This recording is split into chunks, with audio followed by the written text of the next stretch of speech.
Olá, bem-vindo a mais um vídeo do minicurso Energia, um conceito antigo, porém conservado. Neste vídeo, nós vamos falar sobre energia e mecânica generalizada.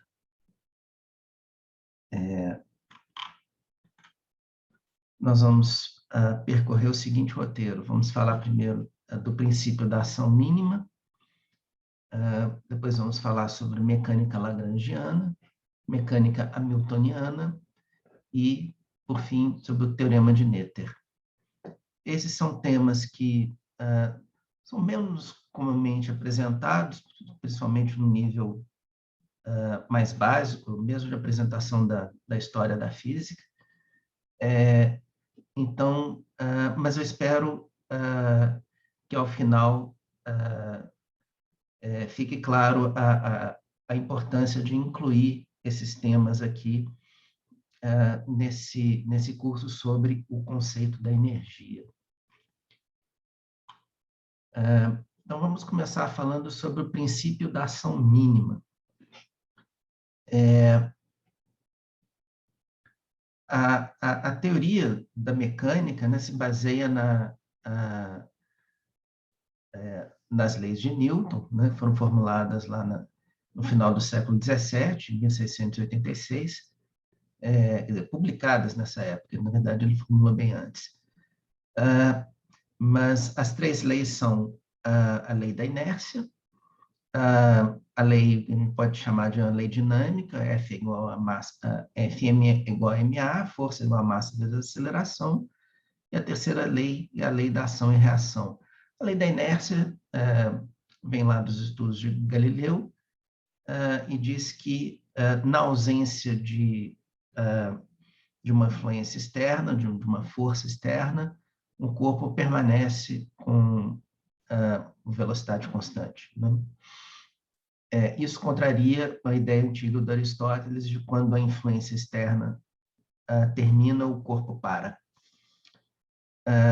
Então, mas do ponto de vista matemático, a equação a ser resolvida é a equação da segunda lei, né? A força igual a massa vezes a aceleração. Agora, essa equação ela pode ser encontrada por um procedimento independente, que é chamado de princípio de ação mínima.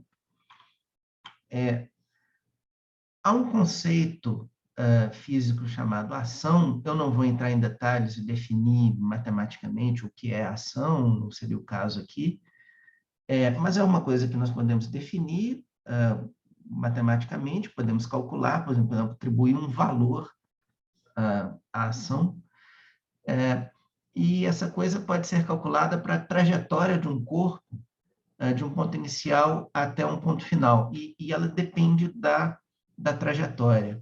Então, na figura aqui, por exemplo, se nós vamos de um corpo inicial, de um ponto inicial 1 até um ponto final 2, nós podemos passar aqui por várias trajetórias, né? Diferentes trajetórias aqui são possíveis, e para cada uma dessas trajetórias, então temos essa trajetória aqui, temos essa trajetória mais complicada aqui, né? Podemos pensar aqui em todas as trajetórias possíveis. E para cada uma dessas trajetórias, a ação tem um certo valor. O princípio da ação mínima diz que, dentre todas as trajetórias possíveis, o corpo vai seguir aquela que tem o menor valor da ação. Então, é isso que significa o princípio da ação mínima. Vale a trajetória em que a ação tem o menor valor. Agora, essa trajetória em que a ação tem o menor valor vai ser exatamente a trajetória dada pela equação do Newton, da força igual a massa vezes a aceleração. Então, nós podemos pensar nesse princípio como nos dando a própria equação da segunda lei de Newton. Então, é uma maneira até de deduzirmos a equação da segunda lei de Newton a partir de um outro princípio. Então, isso é bastante importante, e isso levou a um desenvolvimento de versões diferentes para a mecânica. Então, esse princípio, inicialmente, ele foi definido por Maupertuis, francês, né, em 1744. Foi a primeira formulação clara desse princípio. Tem antecedentes, um antecedente importante é o Fermat, que havia postulado que a luz viaja entre dois pontos por aquela trajetória na qual ela vai levar o menor tempo para ir de um ponto ao outro. Então, esse postulado do Fermat minimiza o valor do tempo que a luz leva para ir de um ponto ao outro. Então, não é o valor mínimo da ação, é o valor mínimo do intervalo de tempo, mas é um princípio parecido.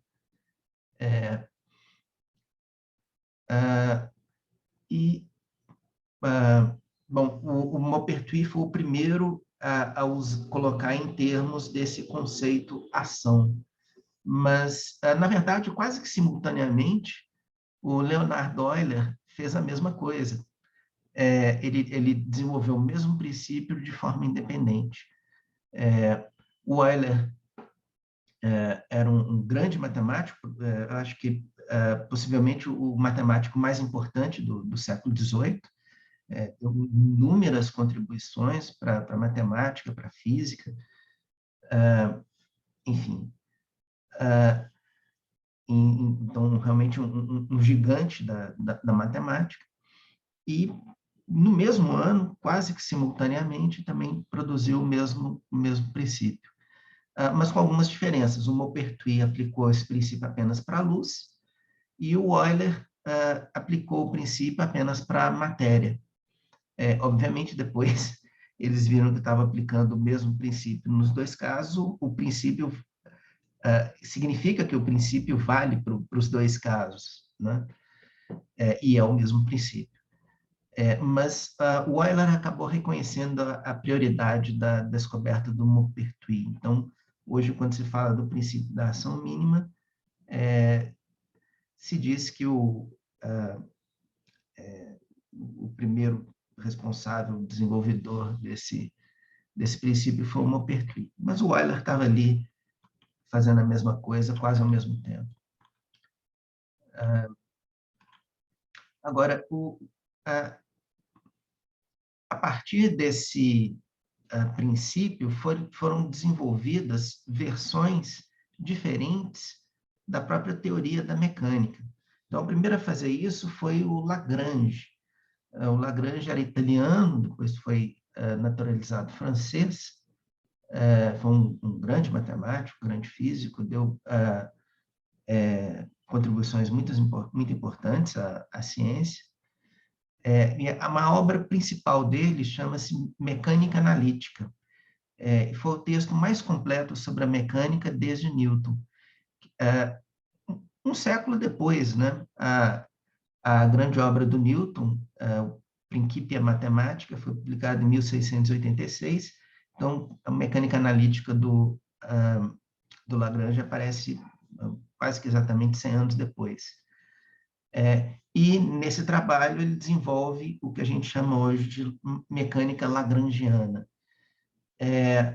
Bom, o Lagrange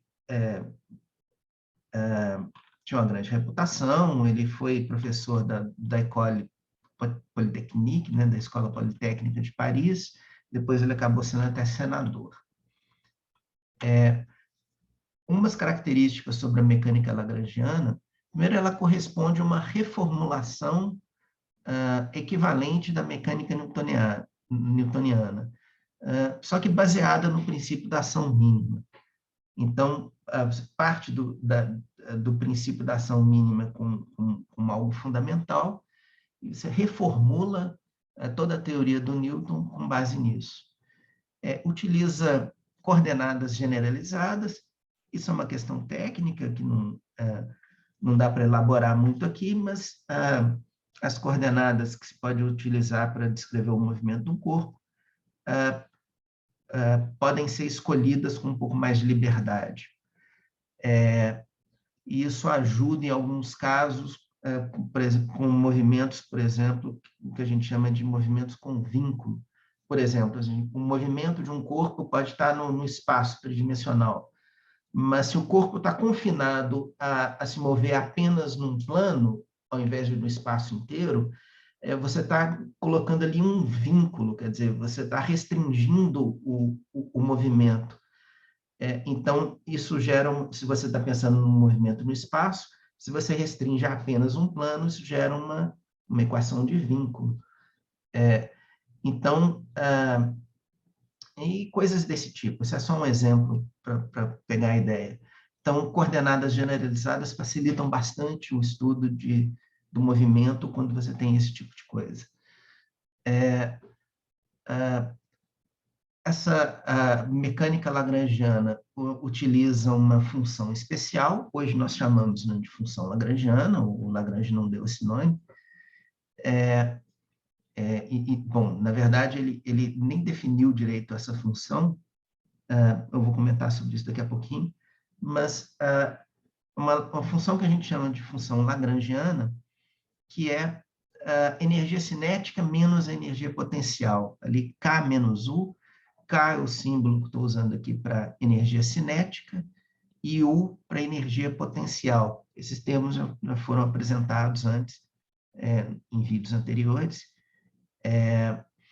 Então, mas lá a gente comentou sobre a energia mecânica total. Então, a energia mecânica total do sistema é a soma da energia cinética com a energia potencial. A função lagrangiana é um pouquinho diferente, aí uma menos a outra. Mas o que importa não é o valor, né, dessa função L. O que importa é a forma da função. A forma como a função depende das suas variáveis. É isso que entra no princípio da ação mínima. Então, é uma estrutura, eu não vou... Há equações específicas, eu não vou mostrar as equações aqui, é uma matemática um pouco sofisticada, mas o ponto é que você tem uma reformulação equivalente da mecânica newtoniana, e esse método acaba tendo consequências. Uma delas é que unifica, de forma bastante elegante, a descrição do movimento de corpos, né, e de fluidos, ou, se você quiser, da matéria discreta e da matéria contínua. Então, mas é uma reformulação da mecânica com base no princípio da ação mínima. Bom, e vem um outro personagem, uma outra pessoa importante, o William Hamilton, irlandês, que foi professor lá do Trinity College de Dublin, e foi feito muito cedo, jovem ainda, astrônomo real da Irlanda. Ele deu muitas contribuições à matemática, à física, e é famoso na matemática pela descoberta dos quaternions.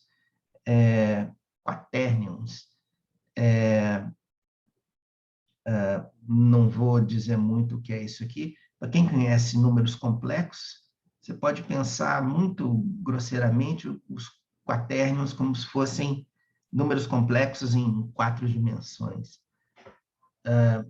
Tem a ver com uma álgebra não comutativa, enfim, é uma contribuição importante para a matemática. Mas na física, o Hamilton aprofundou os estudos do Lagrange e ele produziu uma nova versão para a mecânica.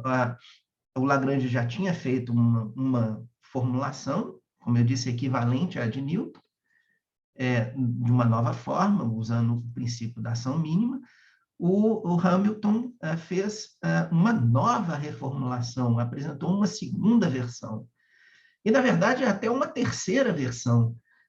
Essa terceira versão também tem contribuições de uma outra pessoa, do Jacobi. Mas o Jacobi é um alemão, também era um matemático muito importante,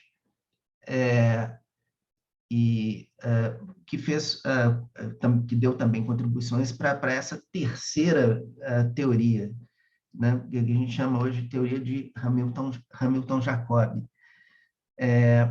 Mas eu vou enfatizar menos essa terceira versão. A teoria de Hamilton-Jacobi, de todas essas teorias que eu estou falando, é talvez aquela que torna mais clara a relação do movimento dos corpos com a propagação da luz. Lembram lá que, mesmo nos primórdios lá do princípio da ação mínima, o Maupertuis aplicou primeiro para a luz e o Euler depois aplicou para a matéria, né, para o movimento dos corpos. Então, você vê que o mesmo princípio vale para as duas coisas. E a teoria de Hamilton-Jacobi é a que torna mais clara essa relação entre uma coisa e outra, entre o movimento dos corpos e a propagação da luz. Mas eu estou menos interessado aqui na teoria de Hamilton-Jacobi. Essas teorias todas são relacionadas, as equações têm que ter uma relação forte umas com as outras, mas o meu foco aqui vai ser na mecânica de Lagrange e na mecânica de Hamilton, ou na mecânica hamiltoniana.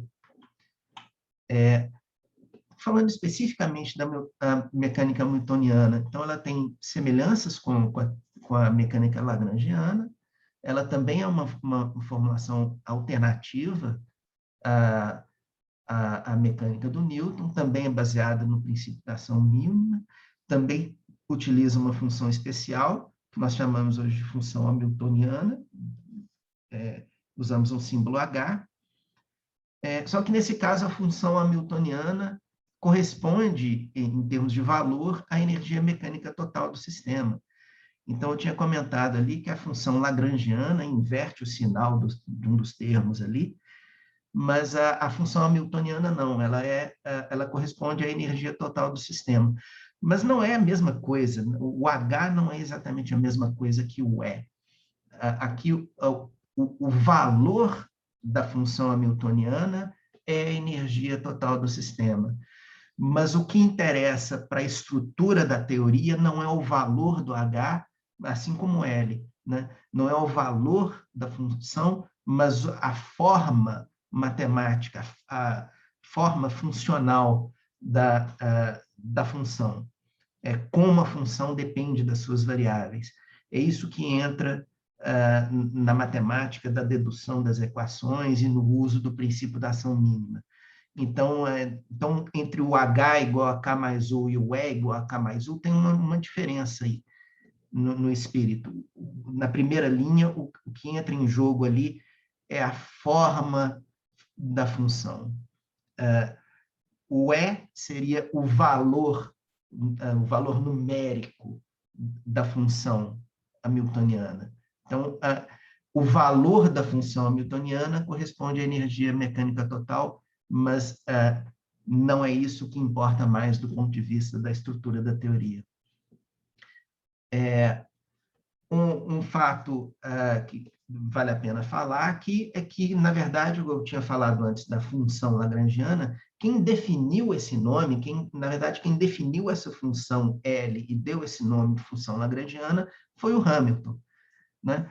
O Lagrange formulou a teoria, o Hamilton estudou a teoria do Lagrange, aprofundou os estudos, formulou uma nova versão, uma nova teoria, mas ao aprofundar e estudar a teoria do Lagrange, ele acabou colocando a própria teoria do Lagrange numa linguagem mais clara. Então, é a mesma teoria do Lagrange, mas a terminologia que a gente usa, a linguagem que a gente usa hoje, foi, na verdade, dada pelo Hamilton. Então, ele, além de criar uma nova versão, ele ajudou a esclarecer e tornar mais clara a própria teoria do Lagrange. Essas duas teorias, elas são muito semelhantes em alguns aspectos, elas têm diferenças e semelhanças. Eu não vou entrar em detalhes, são detalhes técnicos, do ponto de vista da mecânica clássica, ambas são equivalentes à mecânica do Newton. Ambas utilizam coordenadas generalizadas, né, e facilitam a descrição de movimentos com vínculo. Ambas unificam de forma elegante a mecânica dos corpos e a mecânica dos fluidos. E um ponto que eu ainda não comentei, que é importante, é que ambas as teorias podem ser utilizadas em outros domínios para além da mecânica, como é o caso de campos clássicos, como eletromagnetismo, gravitação, etc. Na verdade, em vários outros domínios. E é daí que surge essa expressão da mecânica generalizada. Então, esse ponto, na verdade, é muito importante, porque essas duas teorias, a teoria da mecânica lagrangiana e a mecânica newtoniana, né, essas duas teorias, elas surgem como reformulação da mecânica do Newton. Então, do ponto de vista de como teorias do movimento dos corpos, elas equivalem à teoria do Newton. Só que a estrutura matemática dessas teorias podem ser aplicadas em outros domínios, em muitos outros domínios. Então, na verdade, você percebe aí que você tem uma estrutura matemática em comum entre vários domínios diferentes da física. Então, as leis do eletromagnetismo, as leis da gravitação e várias outras, gravitação, estou pensando aqui, por exemplo, na teoria da relatividade geral do Einstein, são teorias muito sofisticadas, as teorias mais modernas, foram desenvolvidas no século XX. Todas essas teorias, ou várias delas, são formuladas nessa linguagem da mecânica lagrangiana e da mecânica hamiltoniana. Então, você não está falando mais apenas do movimento dos corpos, você está falando de áreas inteiras da física e às vezes, com pouca conexão entre uma e outra. Então, o eletromagnetismo é um domínio completamente diferente do movimento dos corpos. E, no entanto, essa estrutura matemática dessas teorias é válida, né, para o eletromagnetismo. Então, essa mecânica generalizada aumenta muito o escopo, né, da estrutura matemática básica, que é a mesma estrutura da teoria do Newton. Então, é por isso que é importante. Então, a gente tem essa mecânica generalizada. E uma coisa específica da versão hamiltoniana, dessa reformulação, a mecânica hamiltoniana, é que a versão hamiltoniana da conservação da energia é a base da equação fundamental da mecânica quântica. Mas especificamente da versão hamiltoniana. Aí, nesse caso, a versão lagrangiana não funciona. Há razões para isso, que eu não vou detalhar, mas no contexto da física clássica, geralmente, quando uma teoria admite uma formulação hamiltoniana, ela admite também uma formulação lagrangiana e vice-versa. Mas no caso da mecânica quântica, não. A mecânica quântica é baseada especificamente na mecânica hamiltoniana. E a função hamiltoniana, no contexto da mecânica quântica, se torna um operador. Então, a gente fala do operador hamiltoniano. E é um dos conceitos mais importantes da física quântica. Talvez o conceito, um dos objetos centrais da mecânica quântica é o operador hamiltoniano. Então, aqui a gente tem uma aplicação dessa mecânica generalizada até para além da física clássica, né, no domínio aí da mecânica quântica. Bom, mas para ver o porquê que nós achamos que isso é relevante num curso sobre o conceito de energia, ou sobre a história do conceito de energia, eu tenho de falar também sobre o teorema de Noether. M. Noether foi uma matemática alemã, né, muitas contribuições importantes, principalmente a álgebra abstrata e a física matemática. Ela foi reconhecida em vida como uma das figuras mais importantes da pesquisa em matemática da sua época, realmente uma brilhante. Ela trabalhou na Universidade de Göttingen e, em 1934, ela foi para o Instituto de Estudos Avançados em Princeton. Em 1933, Hitler subiu ao poder né, na Alemanha, e Noether era de origem judia, então ela sofreu as consequências, ela imediatamente foi desligada da universidade,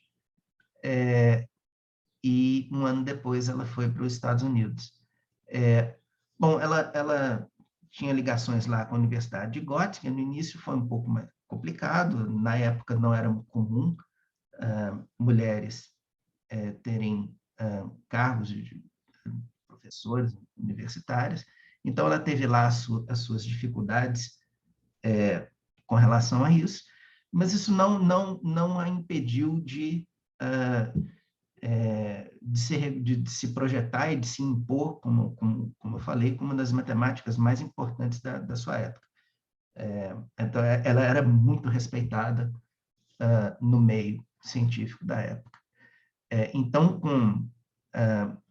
com esses fatos novos, em 1933, ela acabou indo para Princeton, que foi para o mesmo lugar para onde o Einstein foi. O Einstein foi para lá em 1933.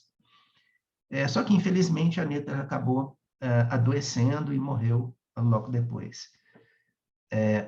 Bom, mas a contribuição importante dela aqui para nós, e foi o trabalho mais importante dela, foi um teorema que leva o nome dela. Ela provou em 1915. Depois tem diferentes versões e, enfim, e algumas modificações e acréscimos, mas o essencial do teorema ela provou em 1915. E diz o seguinte, que toda lei de conservação está associada à existência de uma simetria. Eu vou comentar sobre isso mais daqui a pouco, é extremamente importante. Mas uma consequência disso é que, do teorema dela, é que toda teoria que admite uma formulação lagrangiana obedece à lei de conservação da energia. Agora, vejam, eu acabei de falar há pouco que a estrutura de uma teoria, a estrutura matemática, né, da formulação lagrangiana, não se aplica apenas à mecânica, apenas à teoria do movimento dos corpos. Se aplica a várias áreas da física, né? a vários domínios, né? Como eu dei os exemplos aí do eletromagnetismo, gravitação, e há outros domínios, né? Enfim, e há outras coisas mais obscuras, eletromagnetismo e gravitação, acho que todo mundo entende, todo mundo conhece. Praticamente todas as teorias modernas estão, de alguma forma, relacionadas ou têm uma formulação lagrangiana. Então, isso realmente é muito vasto. E, bom, agora, se toda teoria que admite uma formulação lagrangiana obedece à lei da conservação da energia, então isso significa que a conservação da energia não está restrita apenas a uma lei da mecânica ou da termodinâmica, né? Mecânica e termodinâmica. Nós vimos que a termodinâmica também foi importante para o desenvolvimento do conceito de energia. Na verdade, a primeira lei da termodinâmica é uma lei da conservação da energia. Mas agora, com esse resultado aí do teorema de Noether, a conservação da energia passa a ser aplicado num domínio muito mais vasto. Então, por exemplo, a teoria do eletromagnetismo, formulada por Maxwell, né, James Maxwell, A teoria do eletromagnetismo tem uma formulação lagrangiana e, portanto, obedece à conservação da energia. A teoria da relatividade geral, que é uma teoria da gravitação do Einstein, tem uma formulação lagrangiana, portanto, tem a conservação da energia. Então, o princípio da conservação da energia passa a ter uma importância muito maior, né? Passa a ser aplicado em domínios muito mais vastos do que apenas o movimento dos corpos. Mas só para falar um pouco do teorema de Noether em si mesmo, ele fala de uma relação profunda entre leis de conservação e a existência de simetrias. Então, especificamente, a conservação da energia está associada a uma simetria por translação temporal. Quer dizer, se você muda o intervalo de tempo, né, se você... se você... a palavra é translação mesmo. Se você...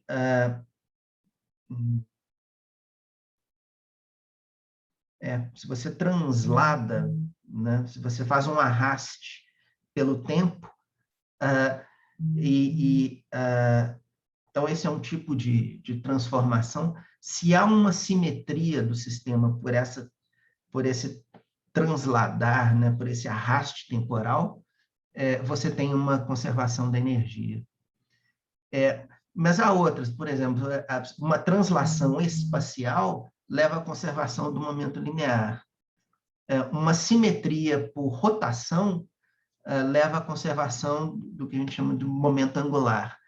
Então, toda lei de conservação está associada à existência de algum tipo de simetria. Simetria, grosso modo, seria aquilo que permanece invariante quando se faz algum tipo de transformação. Então, você pega um sistema, você faz uma transformação e algo permanece constante ali, e algo que não muda de acordo com essa transformação, você tem uma simetria.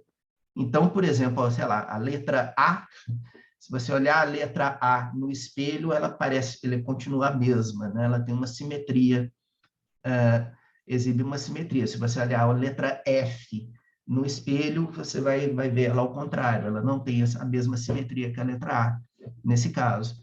Então, toda vez que tem uma simetria, tem uma lei de conservação. Isso é um teorema, isso é uma relação muito profunda, e é um dos pilares da visão moderna das leis fundamentais da natureza, né? Todas as teorias mais importantes da física contemporânea são baseadas nesse princípio, na relação entre a existência de simetrias e leis de conservação. Então, isso é um resultado muito importante. Um triângulo que foi sugerido pelo Constantino de Sales, que exibe a importância desse teorema e das ideias que eu estou passando aqui. Constantino de Sales, só para dizer, é um físico brasileiro, está vivo, trabalha lá no CBPF, no Rio de Janeiro. Ele é de origem grega, ele nasceu na Grécia, mas depois veio para o Brasil e é naturalizado brasileiro. Ele formulou uma versão diferente para a entropia, que é aplicada em casos diferentes da de Boltzmann. Então, uma espécie de uma visão complementar à visão do Boltzmann sobre a entropia, chamada de entropia de Thales. Mas o importante aqui, o Thales fala ele coloca nesse esquema aqui, nesse triângulo, os conceitos de energia, entropia e simetria. E que vários aspectos fundamentais da física estão relacionados a como, ou estão ligados a como esses conceitos se relacionam uns com os outros. Então, num vídeo anterior, eu falei sobre a relação entre energia e entropia, né? Eu falei até como surgiu o conceito de entropia, e o Rudolf Clausius até escolheu esse nome especificamente para ser parecido com o nome energia, né? Então, eu já comentei naquele vídeo bastante sobre a relação entre energia e entropia. Agora, o teorema de Noether fala da relação entre energia e simetria. Mas há também, você pode falar de relações entre simetria e entropia. Então, são três conceitos fundamentais e uma maneira de organizar na cabeça alguns aspectos mais importantes aí dos fundamentos da física giram em torno desses conceitos que são realmente fundamentais. Então, o tópico do nosso curso é energia, mas então vale salientar que a energia está aqui, né, num dos vértices desse triângulo, né? A gente precisa alargar um pouco o esquema e falar também um pouco de entropia, de simetria, mas a energia é um dos componentes importantes aí, dos fundamentos da física. Então, para finalizar, vamos dizer aqui que a mecânica generalizada e o teorema de Noether elevam a conservação da energia a um dos princípios mais importantes de toda a física, com aplicações em virtualmente todas as suas sub-áreas, né? Então, mecânica dos corpos, mecânica dos fluidos, gravitação, eletromagnetismo, mecânica quântica, teoria quântica de campos, termodinâmica, mecânica estatística, astrofísica, cosmologia e assim por diante. Então, espero que esteja claro aqui o porquê que estamos falando disso. A conservação da energia não é apenas uma lei para o movimento dos corpos, não é apenas uma lei que está implicada ali no movimento, no funcionamento de máquinas, ou de máquinas térmicas. É um dos princípios mais fundamentais da natureza, e a gente pode perceber isso por esse caminho. Existe a mecânica generalizada, as formulações de Lagrange e de Hamilton, né, que jogam a estrutura matemática subjacente à mecânica do Newton num patamar mais abstrato, que pode ser aplicado a várias outras instâncias, vários outros domínios, e em todos esses domínios que essas teorias podem ser aplicadas, particularmente a teoria do Lagrange, vale o teorema de Noether, e o teorema de Noether nos diz, então, que em todos esses domínios a energia tem que obedecer à lei da conservação, desde que haja uma simetria por translações espaciais, temporais. Então, na verdade, isso nos mostra até o limite, né, da lei da conservação da energia. A lei da conservação da energia vai ser válida, mas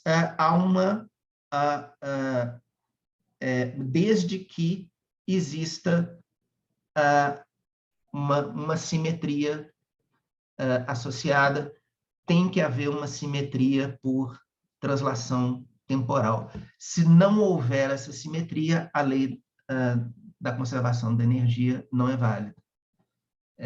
Então, aqui a gente vê, por um lado, quão fundamental, quão importante é o conceito de energia para toda a física e até os limites, né, de até onde vai a lei da conservação da energia. Então, a ideia aqui foi expandir um pouco o domínio